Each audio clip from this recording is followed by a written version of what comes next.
Hello students, in today's class I am going to explain you about F block elements. Last class में मैंने आपको पूरा D block elements पढ़ाया था, उनके जनरल कैरेक्टरिस्टिक्स थे. अब एफ ब्लॉक एलिमेंट्स बुलाएंगे. एफ ब्लॉक एलिमेंट्स में भी हम लैंथेनॉइड्स पढ़ने वाले हैं. सबसे पहली चीज़ कि इसमें लास्ट इलेक्ट्रॉन, इसे एफ ब्लॉक एलिमेंट क्यों बुलाते हैं? क्योंकि इसमें लास्ट इलेक्ट्रॉन एफ ऑर्बिटल में एंटर करता है, इसीलिए हम इसे एफ ब्लॉक एलिमेंट बुलाते हैं. F block F orbital means what? n-2 F orbital होता है. आपको याद होगा ना, हमने अबो प्रिंसिपल में पढ़ा हुआ है ये चीज. अब एफ ऑर्बिटल में कितने इलेक्ट्रॉन्स हम रख सकते हैं? 14 इलेक्ट्रॉन्स रख सकते हैं. तो इसमें 14 इलेक्ट्रॉन्स ही रख सकते हैं एक सीरीज में. F orbitals, F block elements में दो सीरीज होती है. एक है लैंथेनॉइड सीरीज, यानी एफ ब्लॉक जो होता है इसमें दो सीरीज है. एक है लैंथेनॉइड्स और दूसरी है एक्टिनॉइड्स. ठीक है. जो लैंथेनॉइड सीरीज है इसमें 14 एलिमेंट्स रहेंगे और जो एक्टिनॉइड सीरीज है इसमें भी 14 एलिमेंट्स ही रहेंगे, क्योंकि इसमें भी इलेक्ट्रॉन्स कहाँ जा रहे हैं? एफ ऑर्बिटल में जा रहे हैं. और 14 प्लस 14 कितना होता है? 28. Means total F block elements कितने रहते हैं? 28. अब ये दोनों सीरीज कैसी है? 58 to 71 लैंथेनॉइड सीरीज होती है, 90 to 103 एक्टिनॉइड सीरीज होती है. ठीक है. इसमें भी एफ ऑर्बिटल जो है वो इनकम्प्लीटली या पार्शियली इनकम्प्लीटली फिल्ड होगा या पार्शियल फिल्ड होगा, और इन्हें हम क्या बुलाते हैं? इनर ट्रांजिशन एलिमेंट्स बुलाते हैं. क्या बुलाते हैं इन्हें? इनर ट्रांजिशन एलिमेंट्स बुलाते हैं. ठीक है. अब जो फोर लैंथेनॉइड्स हैं वो क्या है? 4f सीरीज है. लैंथेनॉइड्स जो है वो क्या है? 4f सीरीज है. और जो एक्टिनॉइड्स है वो क्या है? 5f सीरीज है. Okay. Now the lanthanoid series की पोजीशन देखो. Group 3 6th period. और इसमें एलिमेंट्स कितने होते हैं? 14 एलिमेंट्स, क्योंकि एफ ऑर्बिटल में कितने इलेक्ट्रॉन्स रख सकते हैं हम? 14, इसलिए इसमें 14 एलिमेंट्स होते हैं. From atomic number 58 to 71. और इसका जनरल इलेक्ट्रॉनिक कन्फिग्रेशन क्या होता है? 4f1 to 14 and 5d0 to 1 6s2. ये इसका जनरल इलेक्ट्रॉनिक कन्फिग्रेशन है. ठीक है. अगर इसको हमें और डिटेल में लिखना हो तो ये कैसा हो जाएगा? इसके सामने कौन आ जाएगा? जीनॉन आ जाएगा. Xenon 4f1 to 14 5d 0 to 1 6s2. और फर्स्ट एलिमेंट कौन होता है? First element is cerium. ये लैंथेनम से शुरू होता है और ल्यूटीशियम पे खत्म होता है. It starts from lanthanum and ends at lutetium. That is atomic number 57. Second element is cerium, atomic number 58, and last element is lutetium, atomic number 71. अब यहां पर कन्फिग्रेशन क्या हो जाएगा? It will be 4f. First वाला जो है lanthanum वो एफ ब्लॉक एलिमेंट ही डी ब्लॉक एलिमेंट ही कहलाता है, क्योंकि यहां पर एक भी इलेक्ट्रॉन नहीं होता है एफ में. तो इसका कन्फिग्रेशन अगर आप देखेंगे तो क्या होगा? 4f0 3d ना, हाँ 4f0 5d1 6s2. ऐसा कन्फिग्रेशन रहेगा. और cerium is the first element of lanthanide series. इसका क्या हो जाएगा? 4f2 5d 0 6s2. और ल्यूटीशियम का क्या हो जाएगा? It will be 4f14 5d1 6s2.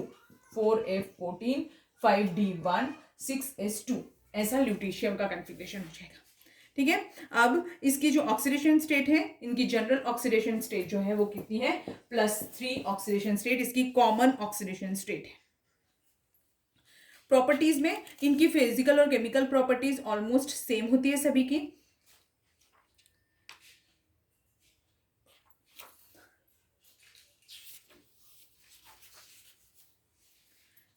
Chemical reactivity बता देती हूँ, उस पर कभी कभी क्वेश्चन पूछता है.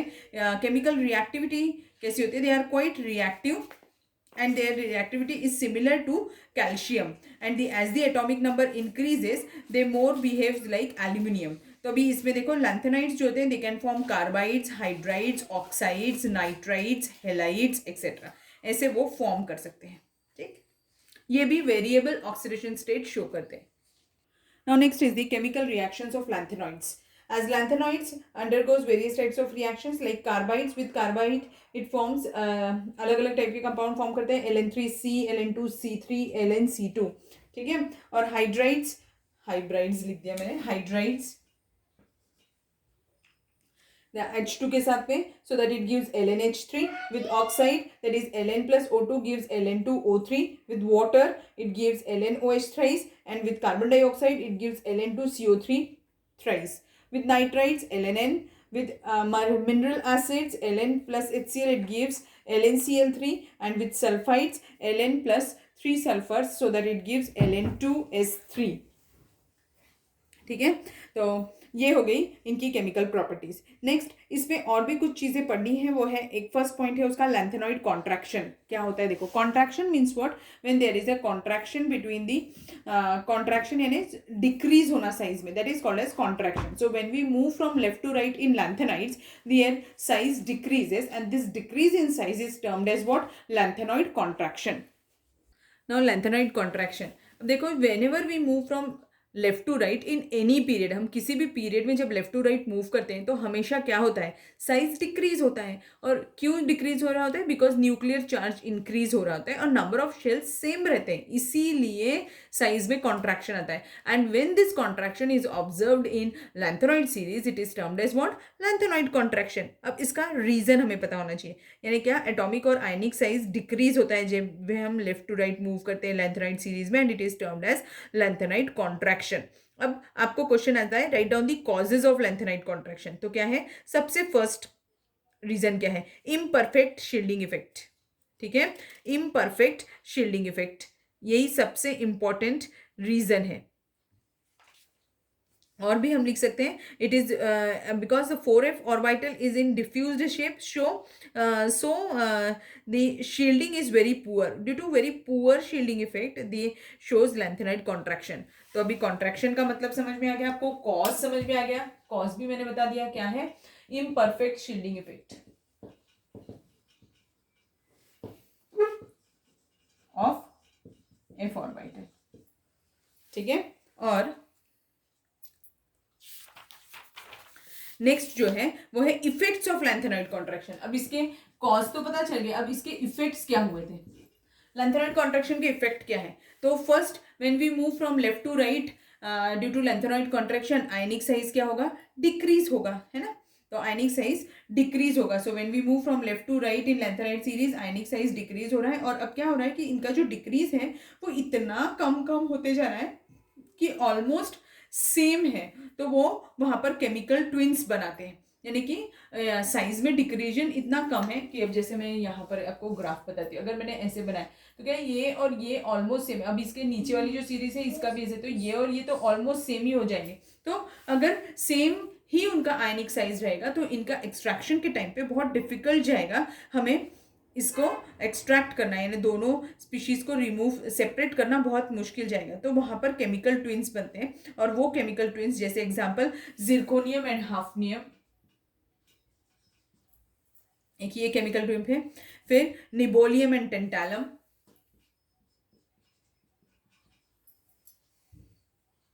और टेक्नीशियम एंड रिथेनियम.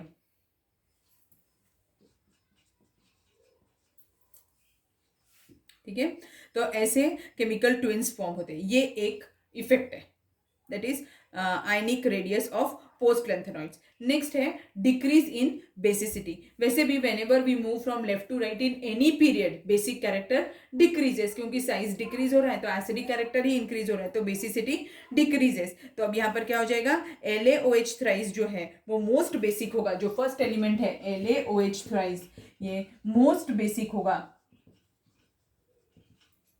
लैंथेनम, और ल्यूटीशियम जो होगा वो सबसे लीस्ट बेसिक होगा. ठीक है, तो समझ में आ गया. तो दो इफेक्ट पढ़े हमने, एक तो उनके साइजेस ऑलमोस्ट सेम हो जाते हैं, और सेकेंड उनमें डिक्रीज इन बेसिसिटी, यानी कि उनका बेसिक कैरेक्टर डिक्रीज हो रहा होता है. So this much is enough for lanthanoids. अब हम देखेंगे एक्टिनॉइड्स क्या होते हैं. Now let's start the actinoid series. Actinoid series position देखो, थर्ड ग्रुप, सेवेंथ पीरियड होता है. इनका general electronic configuration 5f1 to 14, 6d0 to 1, 7s2, और इसमें जो इनर्ट एलिमेंट रहने वाला है वो कौन है, radon. And it starts from atomic number 89 to 1 89 से 103.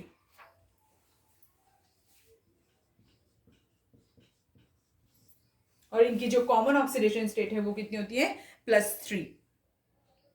ठीक, अब यहाँ पर थोरियम जो है it does not contain any of the 5 electron, 5f electron नहीं होते हैं थोरियम में, इसका 5f0 होता है थोरियम, नोट डाउन करके रखो, 5f0 होता है इसका।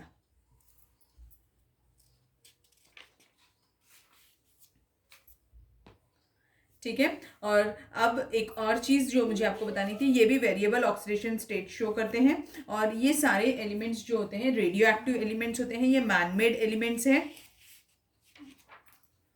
लैंथेनॉइड्स में एक चीज़ रह गई थी बेटा कि सेरियम और terbium, cerium and terbium, TB, terbium जो है इनके पास में 4f0 कॉन्फ़िगरेशन है और इसके पास में 4f7 कॉन्फ़िगरेशन है, तो ये याद रखना है। Europium and terbium,